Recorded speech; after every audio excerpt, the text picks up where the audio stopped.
वान कैसे हैं आप लोग। उम्मीद करते हो अच्छे होंगे, स्वस्थ होंगे, तैयारी भी अच्छे से चल रही होगी आप लोगों की। तो पीजीटी का जो सिलेबस है दोस्तों, उसके हिसाब से हम लोग जो है इसकी स्टडी कर रहे थे। तो चलिए हम लोग जो कहाँ तक हम लोगों ने किया था, हम लोगों ने यहाँ तक पढ़ लिया था, ठीक है ना। और नोट्स भी आई होप आप लोगों ने बनाए होंगे, ठीक। तो चलिए स्टार्ट करते हैं हम लोग। जैन धर्म के बारे में, धार्मिक आंदोलन में जैन धर्म कर रहे थे। महावीर की शिक्षाओं के बारे में जान लिया था और जो जैन संगीतियाँ हैं उसके बारे में जान लिया था। और श्वेतांबर और दिगंबर जैन मंदिर की बात करते हैं। इस बार श्वेतांबर और दिगंबर के से क्वेश्चन आते हैं, उससे जो उसका थोड़ा सा डिस्कशन कर लेते हैं। ओके, कब मतभेद हुआ था, कब विभाजन हुआ था इसका, और किस तरीके से इसका पतन हुआ था इस धर्म का, है ना। और आप लोग जो है साथ ही साथ क्या करेंगे, साथ ही साथ हमने जो भी मॉक टेस्ट लिया दोस्तों उसको भी लगाते हुए चलिएगा, ठीक है ना। और ज़रूर कमेंट सेक्शन में बताइएगा कि अगर आप चाहते हैं कि इस जो श्रृंखला इस पर आधारित मैं कोई मॉक टेस्ट ले दूँ तो आप लोग ज़रूर बताइएगा। साथ ही साथ हम लोग मॉक टेस्ट भी देते रहेंगे, है ना, जितना टॉपिक क्लियर हो जाता है। खैर इसमें अब मैं आप लोग को एक एक चैप्टर के क्वेश्चन पेपर भी करवाती हूँ, है ना। तो इसी को रिपीट करते हुए जाएगा दोस्तों, ये बहुत इंपॉर्टेंट है। आप चाहे पीजीटी की तैयारी करें या टीजीटी की, इसमें हिस्ट्री आपकी ऑलमोस्ट सेम ही रहती है ना। वही पीजीटी में थोड़ा डीपली पूछा जाता है। अब बात करते हैं जैन मंदिर। जैनों ने स्तूपों का निर्माण किया। किसका निर्माण किया? स्तूपों का। और बाद में मूर्तिकला मंदिरों का विकास हुआ। कुषाण काल में मथुरा जैन कला का एक महत्वपूर्ण केंद्र था। गुप्त काल में जैन कला को मथुरा शैली उन्नत अवस्था में थी। प्रमुख जैन मंदिर हैं ऋषभनाथ मंदिर, जल मंदिर, दिलवाड़ा का जैन मंदिर, पारसनाथ का जैन मंदिर, ठीक है ना। ये दिलवाड़ा का जैन मंदिर आपको पूछ लेता है, और ये आपका ऋषभनाथ का मंदिर कहाँ है ये पूछता है। कुमारग्राम प्राचीन मंदिर, दिगंबर जैन मंदिर, पार्श्वनाथ का मंदिर, और रणकपुर जैन मंदिर, सोमनाथ मंदिर, श्री नाकौड़ा पार्श्वनाथ जैन, श्वेतांबर, त्रिलोकपुर आदि, ये सारी चीज़ें हैं, ठीक है ना। मतभेद तथा विभाजन। मतभेद क्या है और विभाजन क्या होते हैं, कब हुआ था विभाजन इसका? महावीर के पूर्वजों पार्श्वनाथ ने अपने अनुयायियों को निचले और ऊपरी अंगों को ढकने की अनुमति दी थी, किंतु महावीर ने वस्त्र का सर्वथा त्याग करने का आदेश दे दिया। इसका आशय यह था कि वे अपने अनुयायियों के जीवन में और भी अधिक संयम लाना चाहते थे। इसीलिए जैन धर्म को दो संप्रदायों में विभक्त हो गया इसी कारण से, और जो कि श्वेतांबर सफ़ेद वस्त्र धारण करने वाला तथा दिगंबर अर्थात नग्न रहने वाले।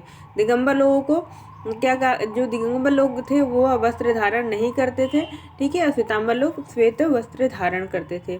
और अन्य परंपरा के अनुसार महावीर के निर्माण के 2 वर्षों के बाद मगध में 12 वर्षों तक यह अकाल पड़ा, और बहुत से जैन जो है भद्रबाहु के नेतृत्व में प्राण बचाने के हेतु दक्षिण की ओर चले गए। शेष जैन जो है लोग स्थूल भाऊ के नेतृत्व में मगध में ही रह गए। अकाल समाप्त होने के बाद जब वे मगध लौटे तब वैचारिक मतभेद उत्पन्न हो गए।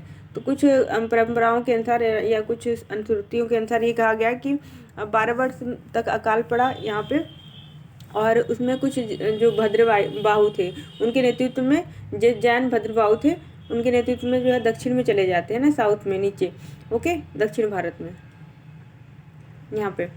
और जो स्थूल भाऊ के नेतृत्व में कुछ मगध में, यहाँ पे मगध में ही रह जाते हैं। फिर अकाल जो समाप्त होता है तो ये लोग जो है ऊपर की ओर आते हैं और इन्हीं के बीच मतभेद हो जाता है, और तब से ही दक्षिणी जैन दिगंबर, मगध के जैन श्वेतांबर कहलाए। जो मगध के थे वो श्वेतांबर कहलाए और जो दक्षिण के थे वो दिगंबर कहलाए, ठीक है ना।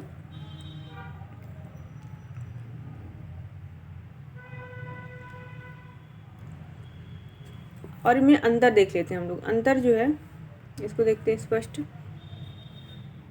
श्वेतांबर तेरापंथी, दिगंबर समया। मोक्ष प्राप्ति के लिए वस्त्र त्यागना आवश्यक नहीं है, इन्होंने कहा श्वेतांबर वालों ने, जबकि इन्होंने दिगंबर जो थे वो मोक्ष प्राप्ति के लिए वस्त्र त्यागना आवश्यक माना इन्होंने। स्त्रियां जो है निर्माण की अधिकारी होती थी, स्त्रियों का निर्माण संभव नहीं है।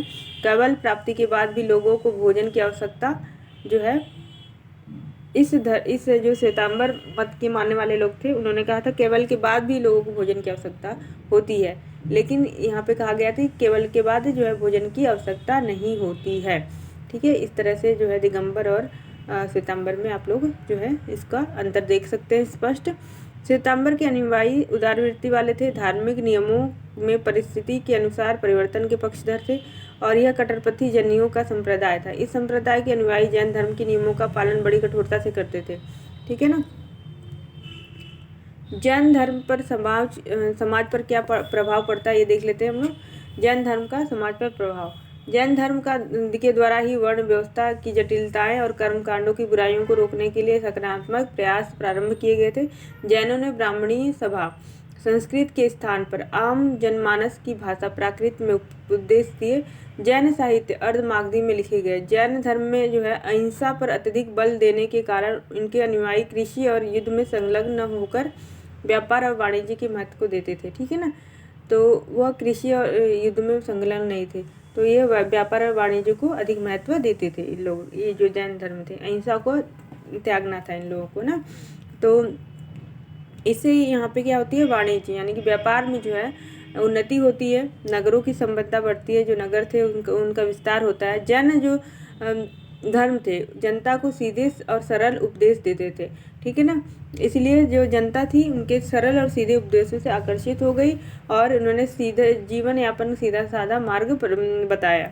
जैन धर्म के जो जैन धर्म के लोग थे। ठीक है ना। जो जैन धर्म का पतन कैसे होता है इस बात पे हम लोग जो है थोड़ा सा डिस्कशन कर लेते हैं। जैन धर्म के पतन के निम्नलिखित कारण है। आत्मपीड़न, कठोर व्रत, तपस्या पर बल, जाति व्यवस्था के दर्शन को बनाए रखना। ये है जैन धर्म के जो है पतन का कारण माना गया कि कठोर व्रत होता था, तपस्या भी कठोर करनी पड़ती थी और जाति व्यवस्था के दर्शन को भी बनाए रखा था इन लोगों ने, इसीलिए इसका पतन माना जाता है। दूसरा कारण क्या था, अहिंसा पर अत्यधिक बल, यानी कि अहिंसा पर अत्यधिक बल। इसके कारण इन्होंने कृषि को भी जो है बाधित कर दिया था, कृषि नहीं करने दिया था। युग में जो संलग्न व्यक्ति थे उनको वहाँ युद्ध में न करने उनको मना कर दिया गया था, जिस कारण से जन साधारण के लिए यह सामान्य जो जन थे वहाँ के सामान्य लोग थे उनके लिए यह नियम धारण करना बहुत ही असहज महसूस हो गया था। इस वजह से इस धर्म का जो है पतन हो जाता है। जैन धर्म जो है जैन दर्शन में अत्यधिक क्लिष्टता होने के कारण इसके स्यादवाद, अनेकांतवाद, द्वैतवादी तत्वज्ञान आदि को समझना साधारण जनता के बस की बात नहीं थी। इस वजह से इस धर्म का जो है पतन हो जाता है। प्रारंभ में जैन धर्म एक सशक्त आंदोलन था, किंतु बाद में जैन मतावलंबियों में आंतरिक मतभेद प्रारंभ हो गया। इसके बाद जो है दो संप्रदाय दिगंबर और श्वेतांबर में विभाजित हो गया। जैन धर्म का सांप्रदायिक विभाजन जैन धर्म के लिए अत्यधिक घातक सिद्ध हुआ। जो इसका विभाजन हुआ था इसके बाद ही जो इस धर्म का है पतन प्रारंभ हो गया था। ओके, अब बात करते हैं हम बौद्ध धर्म के बारे में। ठीक है। बौद्ध धर्म जो था दोस्तों, और इसमें एक और कारण था दोस्तों कि किसी भी धर्म का प्रचार करने के लिए उसके प्रचारक की महत्वपूर्ण भूमिका होती है, लेकिन जो अच्छे प्रचारक थे उनका अभाव हो गया था। इस वजह से ही इस जैन धर्म का भी जो है पतन हो गया था। बौद्ध धर्म की बात कर लेते हैं। बौद्ध धर्म आप लोग टॉपिक डालिए थोड़ा सा अपने जो कॉपी नोटबुक लिया है आपने उसमें लिखिए बौद्ध धर्म। बौद्ध धर्म जो है के संस्थापक महात्मा बुद्ध जी को मानते हैं और यह बुद्ध का अर्थ होता है प्रकाशमान। ठीक है ना, प्रकाशमान या जागृत हो। उनके पिता का नाम सुद्धोधन था, कपिलवस्तु के शाक्य थे, शाक्य वंश के गढ़ राजा थे। बुद्ध का जन्म शाक्यों की राजधानी कपिलवस्तु में हुआ, लुम्बिनी के निकट 563 ईसा पूर्व में हुआ था। इनकी माता महामाया देवी थी, कोलीय गणराज की राजकुमारी थी। ठीक है ना। 7वें दिन इनकी माता की मृत्यु हो जाती है। इसके बाद जो है जो महात्मा बुद्ध थे इनका बच्चा उनका नाम सिद्धार्थ था और इनकी मौसी ने जो है इनका पालन पोषण किया। ठीक है ना। गौतम बुद्ध जीवन परिचय। गौतम बुद्ध का जीवन परिचय जो है 563 ईसा पूर्व। जन्म स्थान लुम्बिनी, नेपाल। बचपन का नाम सिद्धार्थ, गोत्रीय अभिधान गौतम, और जो पिता का नाम था सुद्धोधन, कपिलवस्तु के सांक्यगढ़ के प्रधान। ये क्वेश्चन पूछता है आपसे, है ना। माता का नाम था माया देवी या महामाया, जो कि कोली गणराज की कन्या थी। पालन पोषण इनकी मौसी जी ने किया था, गौतमी जिनका नाम था, और पत्नी का नाम यशोधरा था और पुत्र का नाम राहुल था। घोड़े का नाम कंथक था। सारथी का नाम चाण, मृत्यु कब होती है 483 ईसा पूर्व। मल्लों की राजधानी कुशीनगर, कुशीनगर जो है इनका जो निर्माण हो जाता है कुशीनगर में। मल्लों की राजधानी आप लोग इसको याद रख सकते हैं, मल्लों की राजधानी थी। ओके। 16 वर्ष की अवस्था में सिद्धार्थ का जो विवाह होता है, गौतम बुद्ध का विवाह होता है, वो साकी कुल की जो कन्या थी यशोधरा से हो जाता है। सिद्धार्थ से यशोधरा को एक पुत्र की प्राप्ति होती है जिसका नाम राहुल रखा गया था।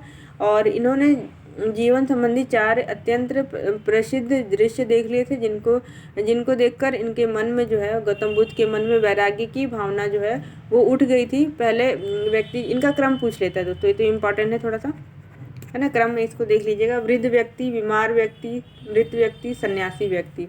पहले इन्होंने देखा वृद्ध को, फिर देखा, जब ये कहा जाता है कि जब ये महल से निकले थोड़ा सा दर्शन, बाहर की दुनिया को देखने के लिए, घूमने के लिए निकले थे हालांकि, है ना, तभी इन्होंने रास्ते में एक देखा वृद्ध व्यक्ति, है ना, एक बीमार व्यक्ति को देखा था, फिर तीसरा नंबर मृत व्यक्ति को देखा था, फिर ये सन्यासी को देखा तो प्रसन्न मुद्रा में था, है ना। तो इन्होंने क्वेश्चन किया कि भाई मतलब ये दुनिया है ना, दुनिया में एक वृद्ध व्यक्ति है, बीमार व्यक्ति है, मृत व्यक्ति है, एक सन्यासी है, सन्यासी क्यों इतना प्रसन्न मुद्रा में है? तो उन्होंने क्वेश्चन किया होगा, है ना। इसके बाद जो है इनके मन में विचार आने लग गया, ठीक, वहीं से शुरू हो जाता है इनके जीवन का संघर्ष भरा जीवन। ओके। फिर उन्होंने संसार की जो 29 वर्ष की अवस्था में सांसारिक समस्याओं से व्यथित होकर उनको गृह त्याग दिया, इन्होंने घर को छोड़ दिया। इनके मन में सवाल उत्पन्न होने लगे, सारी चीज़ें होने लगी। इसके बाद इनको बौद्ध धर्म में इन्होंने घर को जो छोड़ा, है ना, घर को छोड़ा, गृह त्याग को क्या कहा गया? महाभिनिष्क्रमण कहा गया। किसको? गृह त्याग को। इसको याद रखेंगे, यहाँ से क्वेश्चन बनता है, इसको थोड़ा सा आप लोग जो है नोट बना लीजिएगा। ओके। गृह त्याग लिखिए पहले यहाँ पे, गृह त्याग इक्वल टू महाभिनिष्क्रमण। ओके। बुद्ध सर्वप्रथम अनुपीर नामक आम्र उद्यान में कुछ दिन रुके। वैशाली के समीप उनकी मुलाकात सांख्य दर्शन के दार्शनिक अलार कलाम से हुई। इन्होंने सबसे पहले जो है मुलाकात की वैशाली के समीप, जो सांख्य दर्शन के दार्शनिक थे, अलार कलाम, ठीक है ना। और राजगिरी के समीप धर्माचार्य रुद्रक रामपुत्र से हुई। दोनों बुद्ध के प्रारंभिक गुरु बन गए थे। तो अलार कलाम इनके गुरु थे और जो रुद्रक रामपुत्र, धर्माचार्य रुद्रक रामपुत्र भी इनके गुरु बन गए थे। और एक बार ये वाला जो है ये टेबल देख लीजिएगा दोस्तों। जन्म और इनके चिन्ह प्रतीक दिए हैं, घटना और चिन्ह प्रतीक दिया गया है। जन्म कहाँ होता है? कमल और सांड, ठीक है ना, ये इसका प्रतीक चिन्ह है। ये वाला क्वेश्चन आपसे कहाँ बनता है, मैचिंग में दे देता है कभी कभी, तो इसको याद रखिएगा। जन्म कमल सांड, गृह त्याग घोड़ा से किया था, ज्ञान की प्राप्ति पीपल बोधि वृक्ष के नीचे हुई थी, निर्वाण पद चिन्ह, और महापरिनिर्वाण मृत्यु कब हुई थी? स्तूप है जो है महापरिनिर्वाण। ओके। देखिए 6 वर्ष की यानी कि 6 जो ईयर है उसकी अथक परिश्रम घोर तपस्या के बाद 35 वर्ष की आयु में इनको पूर्णिमा की रात को एक पीपल यानी बोधि वृक्ष के नीचे निरंजना और पुनपुन नदी के तट पर सिद्धार्थ को ज्ञान की प्राप्ति होती है। इसी दिन से वे तथागत हो गए। इनको ज्ञान की प्राप्ति होती है किस दिन? वैशाखी की पूर्णिमा के दिन। और पीपल जो वृक्ष था बोधि वृक्ष के नीचे निरंजना नदी के किनारे, जिसको कि पुनपुन नदी भी कहा जाता है। इसको ध्यान में रखेंगे कि इसको निरंजना नदी या पुनपुन नदी देगा एग्जामिनर, तो आप लोग जो है इसको ध्यान में रखिएगा, ठीक है ना। यहीं पे सबसे पहले इनको ज्ञान की प्राप्ति हो जाती है। ज्ञान की प्राप्ति के बाद गौतम बुद्ध जो है नाम से जो प्रसिद्ध हुए, ये सिद्धार्थ का नाम हटा के जो है गौतम बुद्ध नाम से यह प्रसिद्ध हो गए। बुद्ध और मार्ग की घटना क्या है इसको पढ़ लेते हैं थोड़ा सा। गौतम जो है ज्ञान प्राप्ति के लिए बिहार गए थे, है ना, गया बिहार में गए थे। यहीं पे निरंजना नदी के तट पर पीपल वृक्ष के नीचे दृढ़ निश्चय के साथ ही अपनी समाधि लगाई और ज्ञान की प्राप्ति न होने तक समाधि भंग न करेंगे, यह उन्होंने क्या किया? एक दृढ़ निश्चय किया। तभी मार यानी कि कामदेव के नेतृत्व में अनेक पैशाचिक जो तृष्णाएं ने उनकी समाधि भंग करने की जो है चेष्टा करती हैं, किंतु गौतम निश्चल और अडिग रहे और 8वें दिन उन्हें ज्ञान बोधि की प्राप्ति हो जाती है, ठीक है ना, और वे बुद्ध कहलाने लग जाते हैं। धर्म चक्र प्रवर्तन क्या है? धर्म चक्र प्रवर्तन की बात कर लेते हैं दोस्तों। अब जो धर्म चक्र प्रवर्तन है उर्वेला, यानी कि जो अभी अब के टाइम पे बोध गया है उसी को उर्वेला नाम से पहले जाने जाते थे। बुद्ध जो है सारनाथ ऋषिपत्तनम, है ना, जिसको अभी सारनाथ कहा जाता है, लेकिन पहले ऋषिपत्तनम के नाम से या मृगदाव के नाम से जाना जाता था, यहाँ चले गए। ठीक है ना। यहाँ पर 5 ब्राह्मण सन्यासी को इन्होंने अपना सर्वप्रथम जो है उपदेश दिया। सबसे पहला उपदेश जो है 5 ब्राह्मणों को दिया, जो कि सारनाथ में। अभी अब आप लोग जो है सारनाथ में आएंगे तो वहाँ पे इनका जो है वो बना हुआ है, क्या कहते हैं इसको, मूर्तियाँ बनी हैं, और गौतम बुद्ध 5 शिष्य की मूर्तियाँ बनी हैं, और बीच में गौतम बुद्ध बैठे हैं और 5 शिष्य को उपदेश दे रहे हैं सारनाथ ऋषिपत्तनम में। ठीक है ना। तो सबसे पहला उपदेश इन्होंने दिया था 5 ब्राह्मणों को, सन्यासियों को, ब्राह्मण सन्यासियों को, जो कि सारनाथ में दिया था। ठीक है ना। जिसे बौद्ध ग्रंथों में धर्म चक्र प्रवर्तन के नाम से जाना जाता है। बुद्ध ने सर्वप्रथम तपस्सु यन भल्लिक नामक 2 शूद्रों को बौद्ध धर्म का अनुयायी बनाया। ठीक है ना। बुद्ध के राजगृह पहुंचने पर बिंबिसार ने उनका स्वागत किया और वेणुवन विहार दान में दे दिया। ठीक है ना। जब ये राजगृह पहुंचते हैं तो बिंबिसार नामक जो उस समय शासक था, है ना, बिंबिसार मौर्य काल के थे, चंद्रगुप्त के ये पुत्र थे, चंद्रगुप्त मौर्य के। ठीक है ना।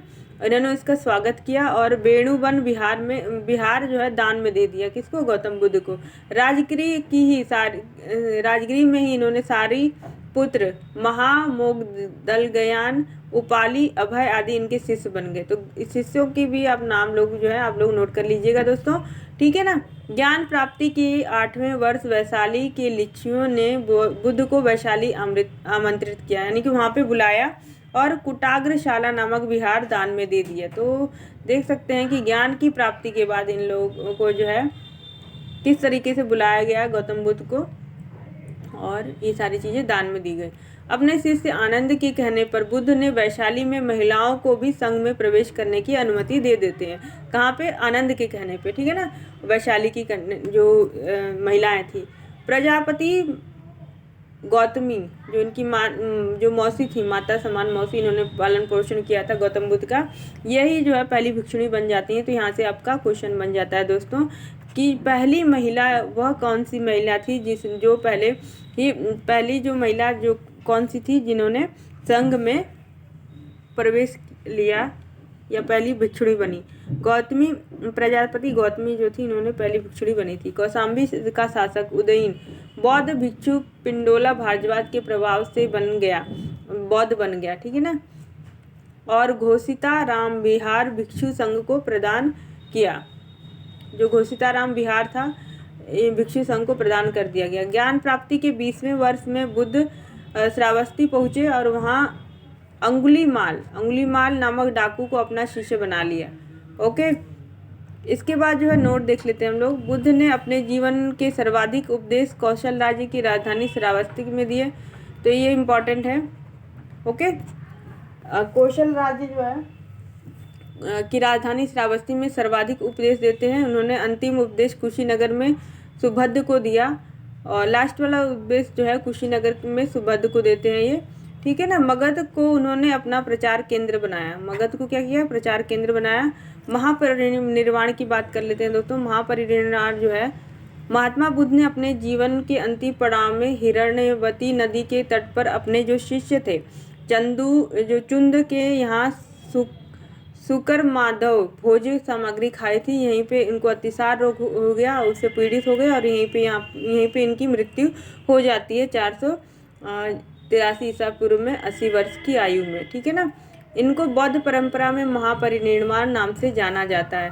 तो लास्ट में जब ये जाते हैं हिरण्यवती नदी के तट पर, और इनके जो शिष्य थे चुंद, उनको भोजन पवाते हैं, है ना, भोजन खिलाते हैं, जो कि सुकुमार माना जाता है कि या फिर सुअर का रहा हो गया, कोई भोज्य पदार्थ रहा होगा, जिससे कि अतिसार रोग हो जाता है, वहीं पे मृत्यु हो जाती है इनकी 483 ईसा पूर्व में। ठीक है ना। 80 वर्ष की अवस्था में। 80 वर्ष की अवस्था में ये पूछता है क्वेश्चन, इसको याद रखेंगे। सबसे पहला जो उपदेश दिया था सारनाथ में दिया था, और सबसे लास्ट वाला उपदेश जो है कहाँ दिया था? ये दिया था कुशीनगर में सुबुध को दिया था। ओके, और सर्वाधिक उपदेश श्रावस्ती में दिए थे। ठीक है ना, इसको भी याद रखेंगे आप लोग।